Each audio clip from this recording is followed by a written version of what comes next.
பார்த்ததும் கும்பிட வைக்கும் கோயில் கோபுரம், அன்பு பாசத்தில் கும்பிட வைக்கும் மனமும் கோபுரம்.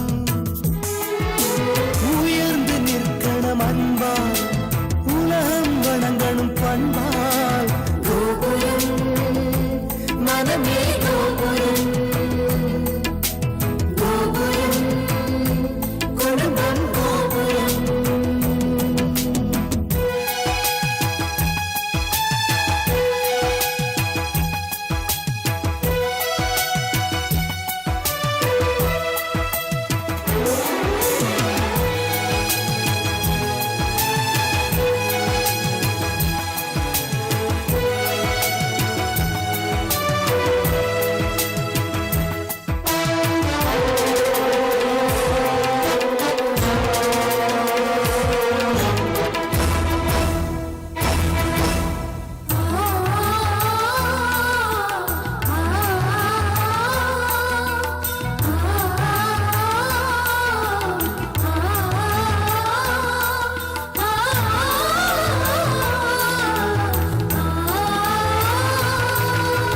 ஒருவரை ஒருவர் உணர்ந்து உள்ளங்கள் அன்பிலே இணைந்து, வேதங்கள் என்பதை மறந்து பொறுமையில் இமயம் அடைந்து, பாசத்தின் பலங்களை அறிந்து பண்பெனும் பாதையில் நடந்து, கண்ணென உறவினில் மகிழ்ந்து தூணென குடும்பத்தை சுமந்து, கோயிலை போலே குடும்பமும் அமைந்தால் சொர்க்கம் நிஜமாகும்.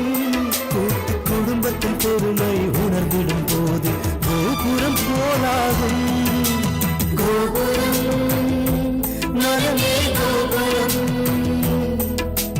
கோபுரம் குடும்பம் கோபுரம். பார்த்ததும் கும்பிட வைக்கும் கோயில் கோபுரம், அன்பு பாசத்தில் கும்பிட வைக்கும் மனமும் கோபுரம். பார்த்ததும் கும்பிட வைக்கும் கோயில் கோபுரம், அன்பு பாசத்தில் கும்பிட வைக்கும் மனமும் கோபுரம். உயர்ந்து நிற்கணும் அன்பால், உலகம் வணங்கணும் பண்பால்.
பொண்ணு வீட்டுக்காரங்க மாப்பிள்ளை அப்பாவுக்கு மரியாதை பண்ணணும், கொஞ்சம் வாங்க. ஓமா சத்யே நரசாவர்த்தமானோ நிவேசன்னமுர்த்தம் மத்யஞ்ச நிரஞ்சன சவிதாரம் நீங்க வாங்க. தேவோயாதி பவனானி ஸ்வாஹா அக்ஞம் தோதம் முடேவஹே ஹோதாரம் விஸ்வவேதசம் அஸ்ய யஜ்ஞஸ்ய சக்ருதம் ஸ்வாஹா தத்ருத்ராய பிரதேதசே மேடுஷ்டமாய தஜ்யதே ஓதே மசந்தமகம் ஹ்ருதே ஸ்வாஹா ஆப்யாயஸ்வ சமேததே விஸ்வதः சோமவృష్ణியம் भवावाजस्व संगते स्वाहा अप्तु मे सोमो अब्रवीतं तद्विश्वानि वेदजा अग्निञ्च विश्वसंभवमापस्य विश्वभे. வரப்போற ஹஸ்பண்ட் நிறைய பிசினஸ் யுக்திகள் தெரிஞ்ச ஒரு பெரிய பிசினஸ் மேனா இருக்கணும்னு ஆசைப்படுறேன். இவரோட இன்ட்ரெஸ்ட் எல்லாம் ஸ்போர்ட்ஸ்ல, என்னோட இன்ட்ரெஸ்ட் எல்லாம் பிசினஸ்ல.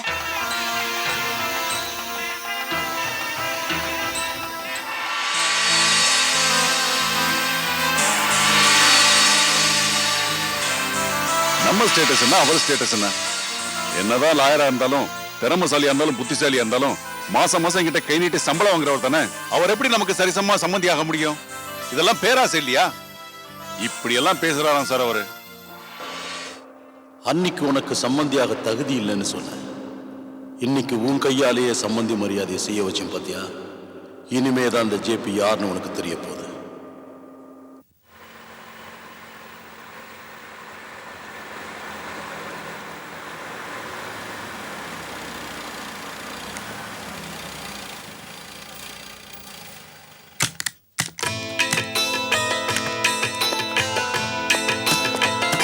வாங்க.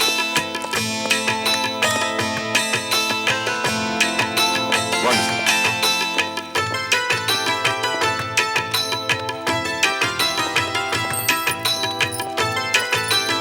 இங்கே நில்லுங்க, ஆர்த்தி எடுக்கணும். ஓ,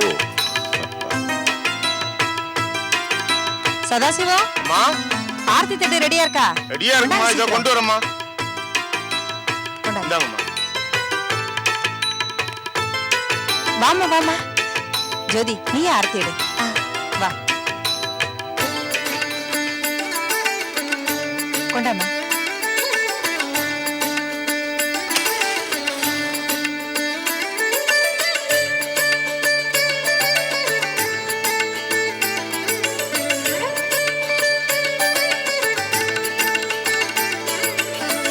உனக்கு மாப்பிள்ளையா வரும் பிசினஸ் மேனா இருக்குமா?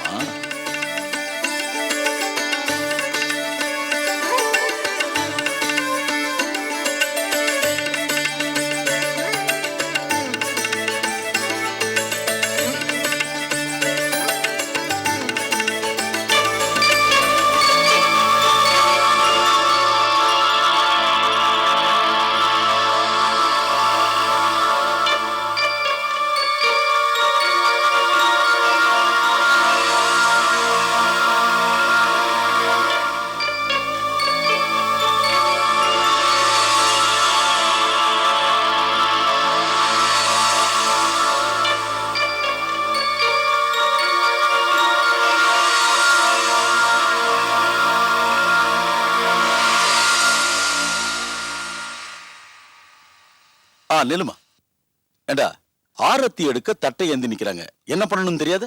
சாரி டாட், தெரியாது. உன் கையால தட்டுல காசு போடுறா.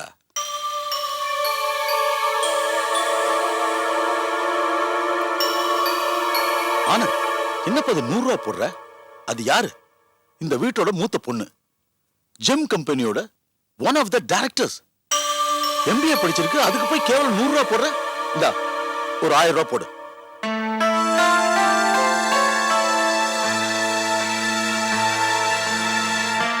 ஆனந்த், இந்தப்பா 1000 ரூபாய் போடு.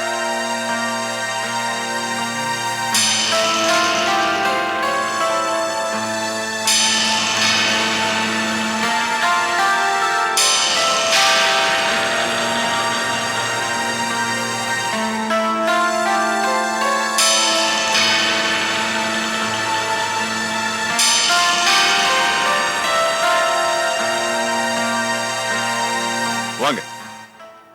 உள்ள வாங்க.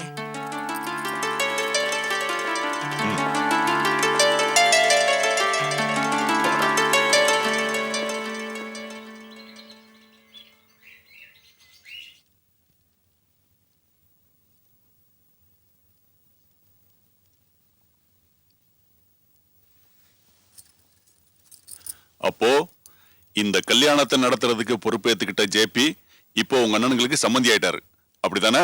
நல்ல விஷயம்தான். உங்களுக்கு எல்லாமே கிண்டல் தாங்க. நீங்க அந்த நேரத்துல அங்க இருந்திருந்தீங்கன்னா உங்களுக்கே தெரிஞ்சிருக்கும். என்னத்தை தெரிஞ்சுக்கிறது? ஏதோ கிரிமினலா பிளான் பண்ணிருக்கான்.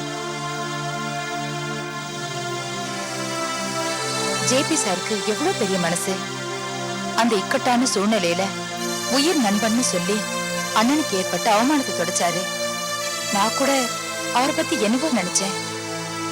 எதையும் யோசிக்காம, அவர் பையனை கூட ஒரு வார்த்தை கேட்காம அவர் இந்த முடிவை எடுத்திருக்கிறாருன்னா அது எவ்வளவு பெரிய விஷயம். தேவைப்படும் போது உதவுறதும் விழும்போது தாங்கி பிடிக்கிறதும் தாங்க உண்மையான நட்பு. ஜேபி சாரோட பெரிய மனச இப்பதாங்க நானே புரிஞ்சுக்கிட்டேன். ஜேபியை பத்தி நீ புரிஞ்சுக்கிட்டது கொஞ்சம், நான் தெரிஞ்சுக்கிட்டது ஏராளம்.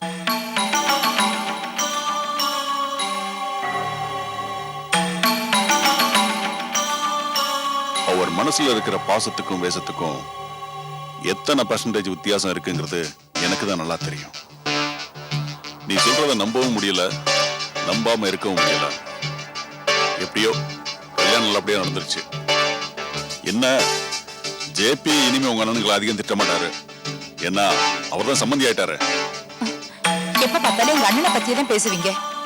பேச வேண்டி இந்த கல்யாணத்துக்கு உங்களை அனுப்புனதுனால உங்க அண்ணனுங்க மேல இருக்கிற வெறுப்பெல்லாம் மாறிடுச்சுன்னு நினைக்காத. நீங்களும் ஆசைப்பட்டீங்க, அவங்களும் இறங்கி வந்தாங்க, அதான் அனுப்பி வச்சேன். இத சாக்கா வச்சு தாலி பிரிச்சு கோக்க போறேன், அந்த ஃபங்க்ஷன் இந்த ஃபங்க்ஷன் 2 வீட்டுக்கு சம்பந்தம் வச்சுக்கலாம் நினைக்காதீங்க. இதோட நிறுத்திக்கங்க. இதையும் மீறி அங்க போக நினைக்காதீங்க. அது எனக்கு கொஞ்சம் கூட பிடிக்காது. இதை நல்லா புரிஞ்சுக்கங்க. அதுக்கு மேல உங்க இஷ்டம்.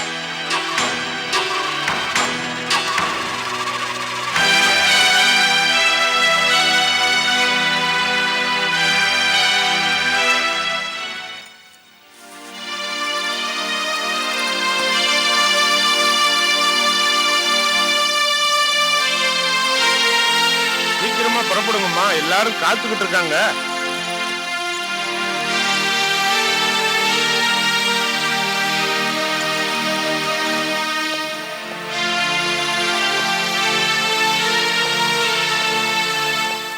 ரெடி ஆயிட்டியம்மா? வந்தானா? உன் வாழ்க்கையில கல்யாணத்துல ஏகப்பட்ட குளறுபடி, ஆனா எல்லாம் சந்தோஷமா முடிஞ்சு போச்சு. நீ எதையும் நினைச்சு ஃபீல் பண்ணிட்டு இருக்காத. பாலாஜியை நீ கல்யாணம் பண்ணிருந்தா கூட நான் இவ்வளவு சந்தோஷப்பட்டிருக்க மாட்டேன். ஆனந்த் நமக்கு ஏற்கனவே தெரிஞ்சவன், ரொம்ப நல்ல பையன். அவன் வாழ்க்கையிலையும் எதிர்பாராம ஒரு இன்சிடென்ட், உன் வாழ்க்கையிலையும் தேவையில்லாம சில பிரச்சனைகள். பாதிக்கப்பட்ட நீங்க 2 பேருமே ஒருத்தர் ஒருத்தர் நல்லா புரிஞ்சுக்கிட்டு வாழணும்னு ஆசைப்படுறேன். என்னங்க நீங்க? இவன் சின்ன குழந்தையா? படிச்சது இக்கட்டான சூழ்நிலையில ஆனந்த் பண்ண உதவி, எடுத்த முடிவு, நம்ம குடும்ப கௌரவத்தை காப்பாத்துனதெல்லாம் இவளுக்கு தெரியாதா என்ன? என்ன அத்தை நீங்க மாமாவை அட்வைஸ் பண்ண வேண்டான்னுட்டு நீங்க அட்வைஸ் பண்ண ஆரம்பிச்சிட்டீங்க. எல்லாம் வந்து எனக்கு தெரியும்.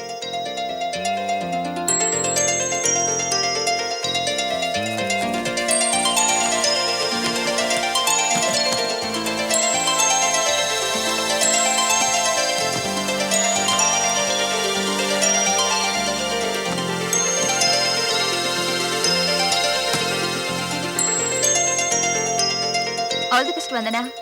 Thank you. புறப்படுமா?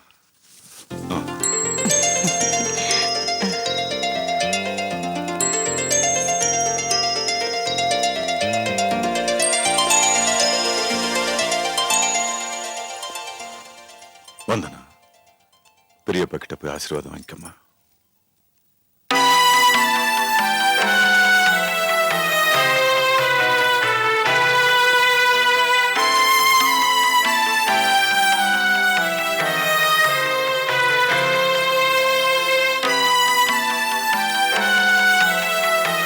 பட்டாபே புறப்பட்டோம். ராகு காலத்துக்கு முன்னாடி எல்லா ஏற்பாட்டையும் ஒழுங்கா பண்ணிவை. ஓகே?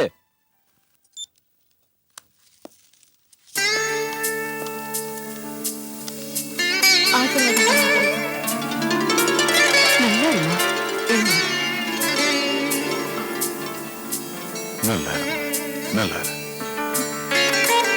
இவ்வளவு நாளா இந்த மாதிரி விளையாட்டுத்தனமா இருக்க கூடாது. என்ன பொறுப்பா நடந்துக்கணும். இவ்வளவு நாளா உன் விருப்பம் உன் முடிவுன்னு நீ ஆசைப்பட்ட மாதிரி எல்லாம் நடந்திருக்க. இனிமே உன் வீட்டுக்காரரோட முடிவு அவரோட விருப்பத்தை அனுசரிச்சு நடந்துக்கணும். என்ன நீ சந்தோஷமா இருக்கணும். நம்ம குடும்ப கௌரவத்தை காப்பாற்றணும். திடீர்னு வந்த மாப்பிள்ளை நினைக்காம உனக்கு உண்மையிலேயே வாழ்வு கொடுத்தவர் நம்ம மாப்பிள்ளை. எனக்கு நீ செய்ய வேண்டியதெல்லாம் அவர் மனசு கோணம் நடந்துக்கணும். அவ்வளவுதான்.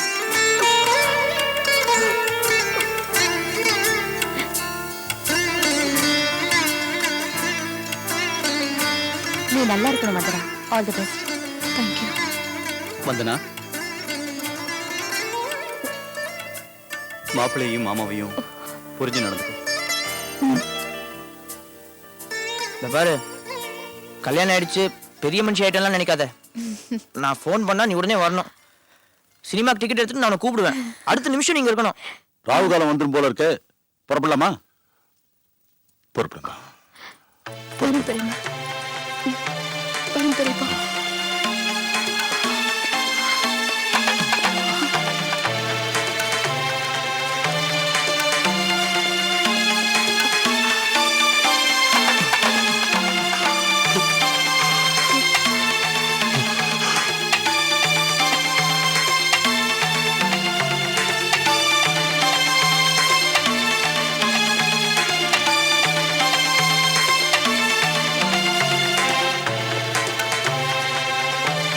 அப்போ நாங்க புறப்படுறோம் சார்.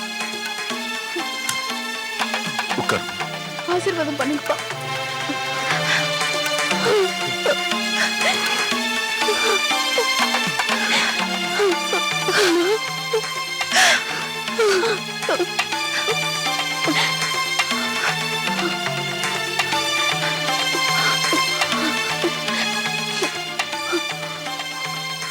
ஒரு நிமிஷம், இது வந்துடுறேன்.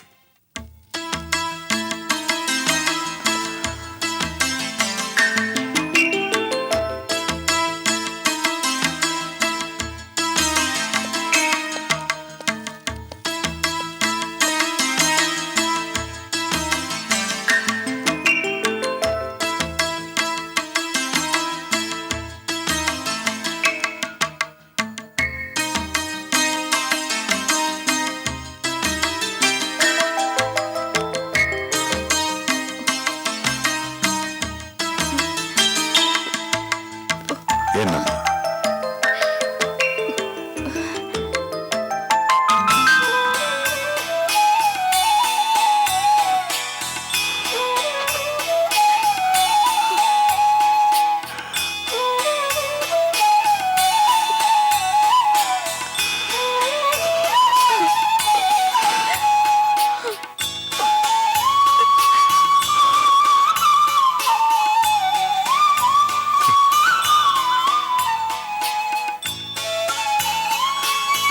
என்னன்னு பாரு.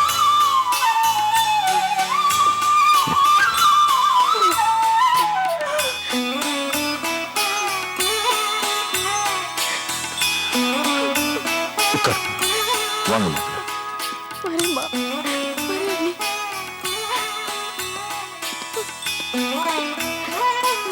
ஓகே வரேன் அங்கிள். பாய். பத்திரப்பா. அம்மா.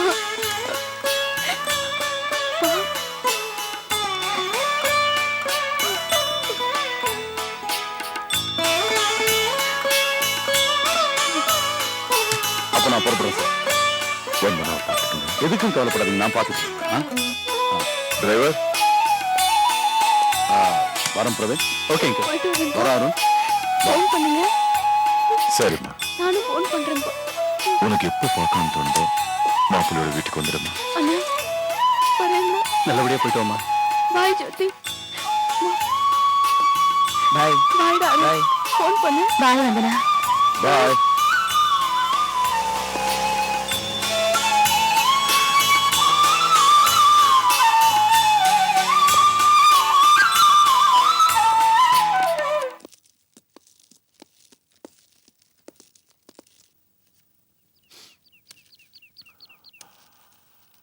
எங்கேயோ ஆரம்பிச்சு எப்படியோ முடிஞ்சிருச்சு. இந்த கல்யாணம் நின்னு போகாம நல்ல விதமா நடந்துடுச்சு. நான் கொஞ்சம் கூட எதிர்பார்க்கல. எந்த புள்ளி எங்க போய் கோடா மாறுது, எங்க போய் கோலமா மாறுதுன்னு மனுஷனுக்கு புரியறதே இல்ல. நீங்க உங்க மனசுல என்ன நினைச்சிட்டு இருக்கீங்களோ எனக்கு தெரியாது. ஆனா என் மனசுல இருக்கிறத உங்ககிட்ட சொல்லாம நான் வேற யார்கிட்ட சொல்ல முடியும்? நம்ம பிரவீன் லவ் மேரேஜ் பண்ணிக்கிட்டான். நந்தினியும் நம்ம கிட்ட ஒத்து போயிட்டா. அவ வேற ஜாதி பொண்ணுதான். இருந்தாலும் அவளால நமக்கு எந்த பிரச்சனையும் இல்ல. நம்ம வந்தனாவுக்கு நாம நாலு நட்சத்திரம் எல்லாமே பார்த்து நாம எல்லாரும் சேர்ந்து நடத்தணும்னு இருந்த கல்யாணம் எதிர்பாராத விதமா எப்படி எல்லாம் நடந்து போச்சு. எந்த காலத்துல நீ ஜாதி பத்தி பேசுற? ஆனந்த் நம்ம வீட்டுக்கு மருமகனா வந்ததுல எனக்கு எந்த மன கஷ்டமும் இல்ல. கொஞ்சம் தர்ம சங்கடம், அவ்வளவுதான். லாயர் சாருக்கு தான் ஜோதி விஷயமா என் மேல கொஞ்சம் வருத்தம். அதனால என்ன புரிஞ்சுக்காம சில நேரத்துல வார்த்தையால என்ன காயப்படுத்திருக்காரு. அத என்ன புரிஞ்சுக்காம சூழ்நிலை அறியாம என் மேல வருத்தப்பட்ட. ஜோதிக்கு இந்த கல்யாணத்துல கொஞ்சம் கூட இஷ்டம் இல்லைன்னு தெரிஞ்சதுக்கு அப்புறம் நாம எப்படி ஒருத்தட்டு கல்யாணம் பண்ணி வைக்க முடியும்? சின்ன குழந்தைய கூட கட்டாயப்படுத்த முடியாத காலம் இது. படிச்சு வயசுக்கு வந்த பொண்ணோட விருப்பத்துக்கு மாற எந்த தகப்பனாலையும் நடக்க முடியாது, நடக்கவும் கூடாது. எப்படியோ மண்டபத்துல ஒண்ணுமே புரியாம அதிர்ச்சியில நாம நின்னப்போ லாயர் சார் ஆனந்த கூப்பிட்டு வந்தனா கழுத்துல தாலி கட்ட சொல்லி நம்ம குடும்ப கௌரவத்தை காப்பாத்தினாரு. அதை நாம யாருமே மறக்க கூடாது. பாலாஜி நம்ம வீட்டுக்கு மாப்பிள்ளையா வந்தா நம்ம எந்த அளவுக்கு கௌரவத்தையும் மரியாதையும் கொடுப்போமோ அது கொஞ்சம் கூட குறையாம ஆனந்துக்கு அதே மரியாதையும் கௌரவத்தையும் நாம கொடுக்கணும். இதை நம்ம குடும்பத்துல யாருமே மறக்க கூடாது.